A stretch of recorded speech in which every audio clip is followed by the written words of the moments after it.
അള്ളാഹുവിന്റെ വലുപ്പത്തെയാണ് സൂചിപ്പിക്കുന്നത്. ഒന്ന് ഔന്നിത്യത്വം അല്ലെങ്കിൽ ഉയർച്ചയാണ്, സ്ഥാനം കൊണ്ടുള്ള ഉയർച്ചയാണ്. മറ്റൊന്ന് അള്ളാഹുവിന്റെ വലുപ്പത്തെയാണ്, ആദുമ്മത്ത് എന്ന് പറയുന്നത്. ഒന്ന് നമ്മൾ റുക്കൂഅിലും ചെയ്യുന്നു, ഒന്ന് സുജൂദിലും തസ്ബീഹ് നടത്തുന്നു. ഈ രണ്ട് നാമങ്ങൾ വെച്ചുകൊണ്ട് പോട്ടെ.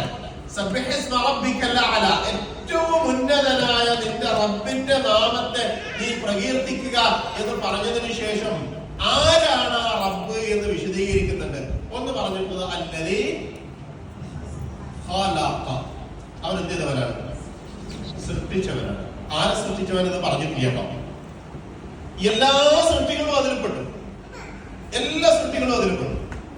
എല്ലാത്തിനെയും പടച്ചവനാണ് അവൻ. പക്ഷെ അവൻ എല്ലാത്തിനെയും പടക്കുക മാത്രമല്ല ചെയ്തിട്ടുള്ളത്,